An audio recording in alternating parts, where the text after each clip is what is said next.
What's up, guys and gals? Welcome back to the Nerd Castle for the first episode in our coverage of the Aquatic Adventure of the Last Human. My name is Splattercat. Very happy to have you here today as we hang out for a little while and check out a game that I was really impressed by. If you haven't heard of the Aquatic Adventure of the Last Human, that's because this game has not been, marketing very much. It's a game that's flying under the radar at the moment, but it's essentially Metroid underwater in a sub. So if you took Metroid and you mixed it with, I don't know, Hunt for the Red October on the NES, and then made it a little bit more action-adventure-y, this is probably what you would get out.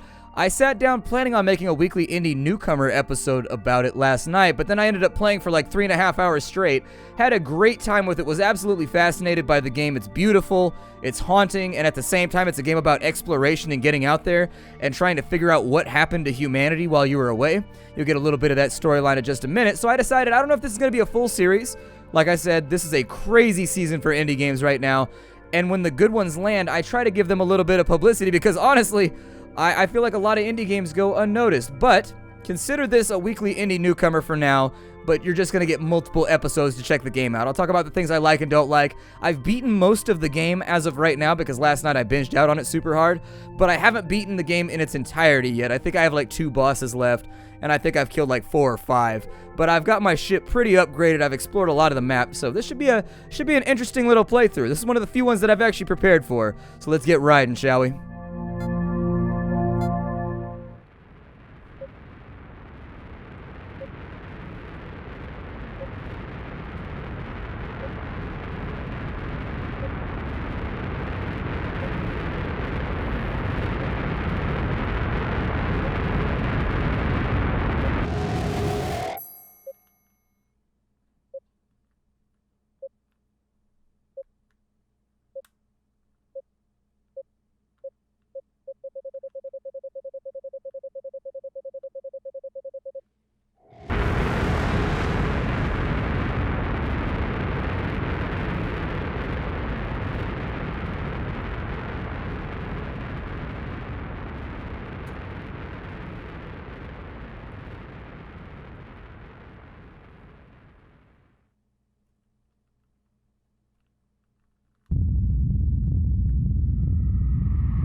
That's how you make an entrance right there. The next party I go to, blam, crashing through an ice cap in a super awesome nuclear submarine. I'm assuming it's nuclear. It could be powered by like angel hair or like fairy dust. I'm really not sure. But this is the game. At the top of the screen, you'll see we've got a hull. If that goes down to 0, we die horrifically underwater, which is really one of my great nightmares. I don't like deep water. During the course of this playthrough, we'll be trying to figure out what happened to humanity. As you can tell, there are settlements underwater, and I don't think that they drained the area. I think that humanity just dove beneath the waves, and that's where we started to live. That's a big-ass fish right there. If you're into fish fillets or fish tacos, that's the one right there that'll keep you stocked up. Along the way, we're going to look for holotapes like this one right here. Don't worry about these little guys. They can't hurt us. Most of the game is going to be pretty benign until we get a lot further in, and then the game is rapidly going to become more threatening. Base 702. January 19th, 3016. This base will be our new frontier for interstellar missions. I don't know if this is where we set out from. It looks like a ship crashed into the side of it, which is sort of unfortunate for all of your lunar exploration or your celestial exploration. Everything was going fine until somebody crashed a naval barge into it, and now we can't explore space anymore. It's all ruined. Reply, we want to go back home. The floodgate will remain closed until the water level stabilizes. Base 702 will be your home for now. Over on this side, we got some kind of pumping apparatus. We can't activate this little wheel right here yet, but I'll show you how to do it in just a minute. Instead, let's just continue exploring. The top right-hand corner, you'll see that they've added a sonar map to our overhead, or I guess our overlay. It's going to disappear when you're in dark areas, and when you're in bright areas, you should be able to see perfectly fine. So it's almost a bit of like a photonic, I don't know, a phonar, I guess is what you could call it. But when it's dark, we won't have a map, and when it's light, we'll be perfectly fine. Anytime the screen goes dark and the map goes away, I've learned that you should look for secrets, because that seems to be the developers noting that there's something around that they don't want you to see on the map. Warning, more and more reports are coming in that gigantic clams are destroying our worker drones. Be cautious out there, workers. These things are actually instant death, so consider these things to be Mario in Mario Brothers, but not the water on the water levels that he can swim on, the water on the water levels that if he falls into them, he dies for some weird abstract reason. So don't touch those, they will instantly destroy you. Over here we got a little bit of shitty poo pipe. Beware of sewage pipe leaks. Corrosive sewage will greatly damage the hull of all work shuttles. Avoid contact for your own safety. And we can actually skeef around these the old-fashioned way just by outrunning their range. Perfect, perfect, perfect. So here, we've got a choice. We can either go left. Let's have a look there. I don't actually remember too well. Okay, so we've got a locked room right there. Kind of what looks like a little flight control area. On this side, I guess we're just going to have to go up and left and around. I have played the game, but I don't have a very good memory, so in general, finding things on the map... I remember vaguely where some secrets are. Oh, the door closed behind us. That's unfortunate. I like that spotty fish right there, though. I want to pet him. He's like, hey, first thing you do when we meet is you point out my problems with melanin. Man, I've got issues, okay? I'm supposed to... Everybody else that's part of this fish group, they're all white. I'm the only one that's spotty like this. And you just brought it up. You brought up my one thing that makes me stand out. You have upset me, sir. You can't do that in fish culture. Be like, hey, what's going on with the way that you look? What if I walked up and was like, hey, I noticed a funny looking thing about you compared to all of your peers. Would you feel good? No, I wouldn't. I'm sorry, fish. Alright, so we got the lower harpoon. In this game, there's going to be a lot of weapons we're going to be fiddling around with. They all have different functions. The developers did a pretty good job of making sure that everything does something in this game.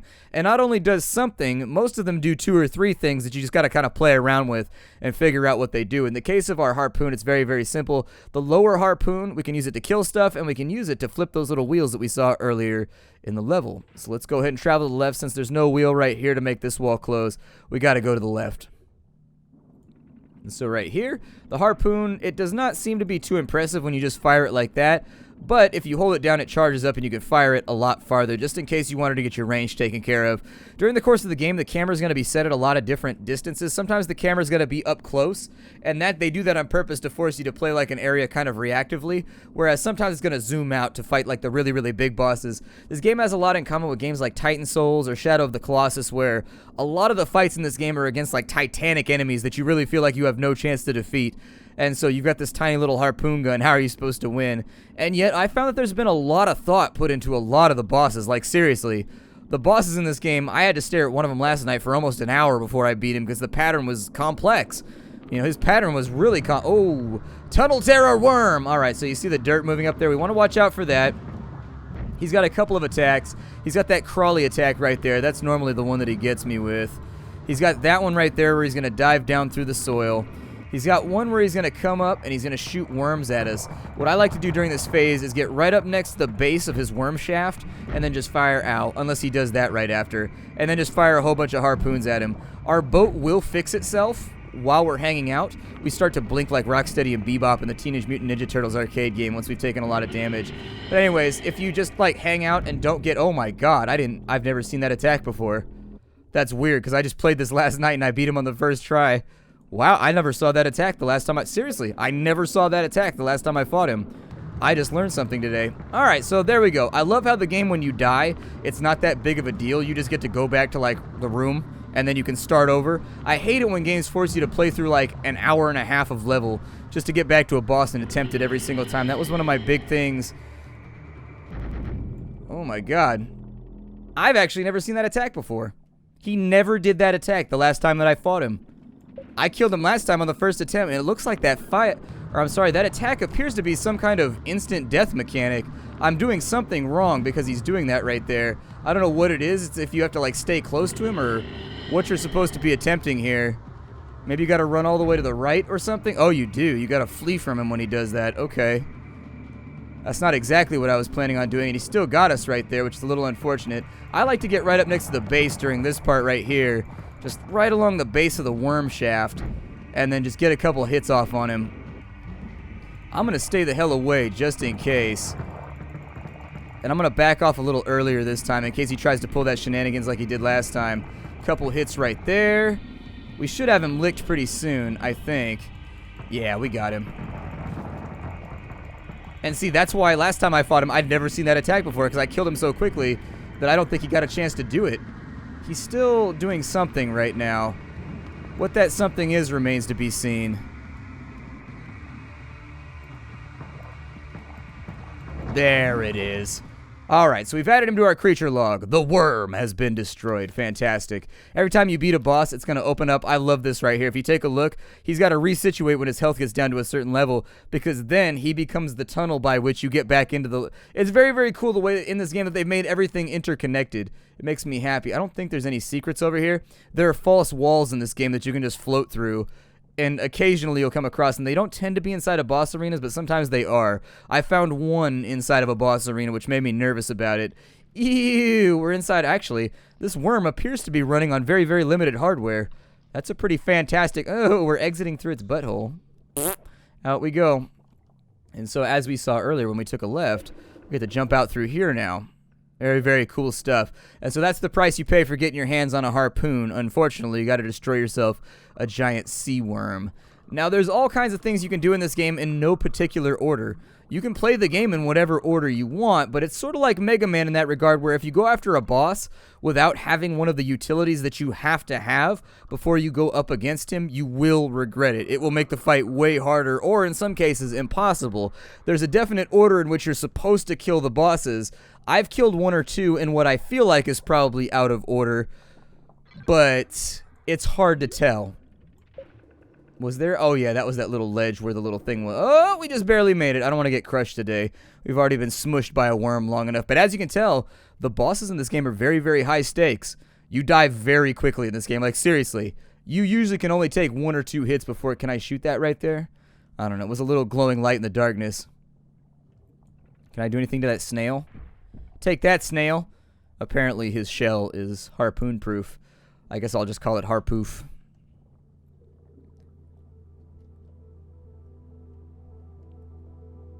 I love how kind of ambient and just relaxing this game is, while at the same time the boss fights are no joke.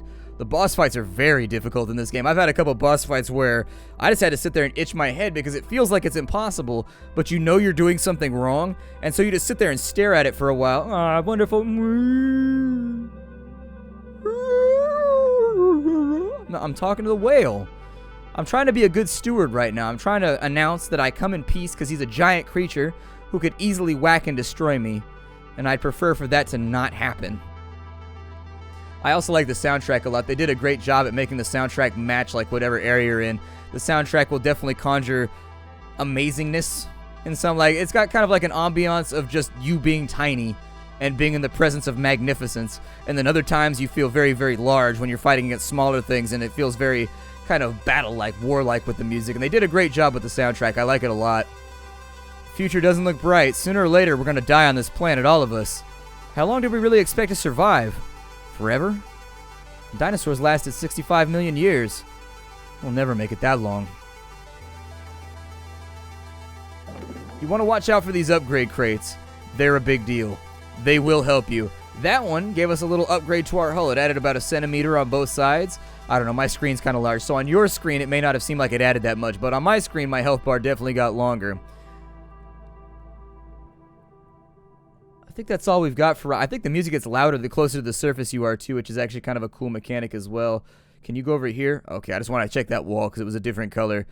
You got to watch out for secrets in this game. I've been actually sort of compulsively checking like all of the walls in my playthrough, trying to figure out where the hell all the secrets are at, because the secrets tend to be really, really good, although sometimes they don't tell you what they do. I've been in some secrets and like flicked switches and things like that, and I have no idea what they've done. I assume that they affect something. It's just not clear what they've affected yet as of the point of my playthrough. Is there anything on this ledge over here? Yeah, I was going to say, I think this is one of those dock things over here, right? No? Okay, it's not a dock thing. There are save points. They look kind of like that, but they've got an anchor attached to them, and so I've just got them mislabeled in my head.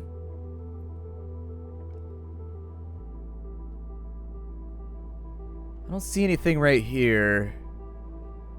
Nothing's jumping out at me anyways. This right here is seaweed. We've got to get a specific tool to cut this stuff, and so certain zones are just going to be covered in seaweed, and there's going to be no way for you to really get through it until you have the actual utility that you require. Like an underwater machete, basically. This looks suspicious. No, nothing over there. Well, I tried. I did my best. This over here could be a small room if you went around the edges. They love to hide stuff behind plants like this right here. You see how you can go behind it? they love to hide things behind stuff like that, and it's just like a punishment for you not looking if you don't get the item that's back behind there. None of it's required, but it's all stuff like hull upgrades and speed upgrades and things like that. Very cool stuff to have if you're going to go deep into the game and actually have a shot against some of the nastier bosses. I don't remember where I'm supposed to go next, so let's just float around for a little while and have a good time, shall we? We've got the crossroads right here. See you at the crossroads. Alright, so after you save here, you can actually use these to fast travel as well. And so, there it is right there. You can go to District 7, which I think is where we've been already. We got the crossroads station. There should be another station around here somewhere. We don't really need it, though. So, you can fast travel. It's a nice way to get around. Wolf News. The second Dark Age on the horizon. We will prevail. Or will we prevail? Has humanity gone too far? Is this our punishment? The Comcast Communications Center. I guess it could be like the Kim... It could be like the Kim Cat, you know, but I'm going to guess that Comcast ultimately had something to do with the downfall of the Earth, because they are the worst company in existence. They are awful. They are just... They are a force of nature for evil. Them and, like, I don't know, Nestle. The great facility of District 7 generates more than enough energy to sustain itself.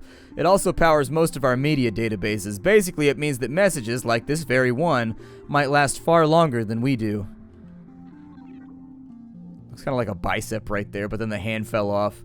See, I'm not sure if this was above water at some point, because you've got windmills right here, but then you've also got water mines that have been deployed. That's going to be another hull upgrade right there, which I will be very, very thankful for. So we'll take that. Looks like we got a McDonald's down in here too. See, these are built as though they're underwater, so maybe there's a current that flows through here that turns the turbine? I don't know. I think this leftmost zone... I'm not sure if I'm supposed to be here yet, District 7. Like I said, I don't remember exactly where I'm supposed to go next. So let's just have a good time and explore, and we'll see what storyline we can uncover along the way. This is actually, for me, this game is kind of my personal nightmare. It looks like we've got this blocked right here, and we're not going to be able to turn the wheel until we have the top harpoon. So we'll come back for that later. I do wish that you could mark the map. It would be nice if you could open up the map and leave little notes and things for yourself, because I don't have a very good memory. And so I tend to find things that are secrets or they're areas that you can unlock later, and then I forget about them, and I end up backtracking for like hours at a time, trying to figure out what the hell I was working on. There's an upgrade crate in there. We can't get past the sewage. It'll kill us. Over here looks kind of like the suspicious area. Oh, we got a holo tape. The Age of Luxury, the city of the future, in partnership with Googleplex and Edison Motors Architects Saga, Sightforth has given us the new age of subaquatic housing luxury. So we are definitely in a housing district right now. This is my nightmare, though. I don't like water, like deep water. I love swimming. Don't get me wrong. I love swimming. Love the ocean. Yeah, that looks like it's going to be blocked off for right now. So the only way we're going to be able to pass is going to be this tunnel on the top left. But being deep in the water, I'm too claustrophobic for this shit. I had a friend that was stationed on a submarine for like 4 years when he was in the Navy, and he said it was just the worst. He hated it. He hated every moment of it. It was like living in a coffin is what he told me. He did not enjoy his time isolated from humanity. Don't take this as a... When you come down into areas like this, it's going to say, warning, lamp advised. Don't worry about it. You actually don't need a lamp. I avoided a ton of areas in this game because it said that I needed a lamp because I figured I would die instantly when it got dark or something. You can actually explore perfectly fine in the dark. All it means is that you'll have no map, and so just be careful and mark landmarks in your head.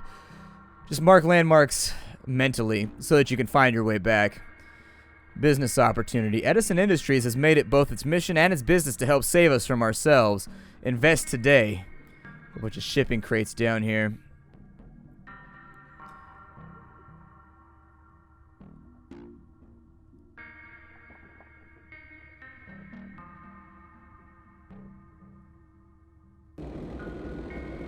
Huh. It looked like that little robot got scanned when it came over there. Maybe. Definitely doesn't look accessible. And he definitely doesn't seem to want to scan me. I like how he's got like a little eyeball though. They made it look almost like it's anthropomorphic. I like that. Makes you identify with it as a human being. Look, this wall has a butt cheek.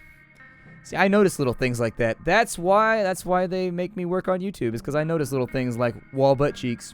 lithic butt cheeks on the wall. I don't think we're going to be able to go this way either. So I think my initial synopsis that I was not going to be able to pass this area. This is your fault, fish. Anyways, my initial synopsis that we weren't going to be able to pass through any of the chambers on this side was correct. Let's head back to the east. And maybe I'm supposed to go to the kelp forest first? We'll find out in just a minute. So we have access to 3 different areas. We have access to the Sea Depths, District 7, and then we have access to the kelp forest at this point in the game. And I can't remember which one I'm supposed to go to next. I don't know. Oh, I almost ran into that landmine. It looked like it was in the background for a second. Don't run into landmines. They respawn to you running into them almost exactly. Reparation of the ozone layer started with Osiris. Does it have a different message each time? Because last time that said something different. Interesting. There's not a false wall right there. I swear to God, there's false walls in this game. You got to keep an eye out for them too. If you save, it'll give you all your health back. So if you're in the middle of a weird fight and you need to run away, run away. Do what you got to do. Pull yourself a Monty Python. Just run away. Search some of these walls, but I don't think we're going to find it. I don't know if I have to... I think I have to go down first. Now that I'm thinking about it, I'm trying to plot the order in my head in which I played the game. I think we got to go down first. Let's go down first, and I bet it'll work out. I know what the next boss is that we're supposed to be killing. I just can't remember exactly where he's at. It's going to be a little bit like Jotun in that regard, too, where sometimes you're not going to have the things you... Oh, we're in Pipe Central. Okay. Yeah, I'm not so sure about this one. I may have picked the wrong direction again. That's blocked by stones, so we can't get through over there. Got a holotape. There's got to be survivors in District 6 still. The media's only focus seems to lie in the scientific success of District 7, which is where we just were. I think District 7 is supposed to be the area where all the scientific researchers live or something like that, and this is like the engineering area. The game is not super clear about all the things that are going on. What it sounds like is that we've triggered some ecological disaster that forced us all to live underwater, at which point something happened underwater that killed us all off too. But I've had a lot of trouble sort of verifying it. Watch out for these little spike guys down here. You can shut them up by shooting them with your harpoon, and then you can travel through unencumbered. It's just, do you want to do that? You know, sometimes I don't shoot them. Sometimes I just travel through the way that the almighty NES gods intended. There's an upgrade over there, but it's trapped inside some seaweed. Citizens of District 1 will be relocated, or reallocated to District 4 as the water levels have destroyed much of the infrastructure. A new district is created on higher ground for all coastal refugees who will protect the world's citizens at any cost. Okay, can I shoot that thing?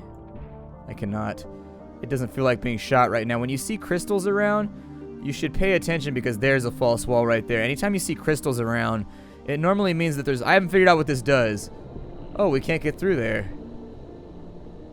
Well, never mind. There's a false wall right there in case you were wondering. Yeah, I think we went the wrong direction. We'll deal with Pipe Central in just a minute because I don't think we have the utility we need. I think we got to go to the kelp forest. I'm going to head on over there.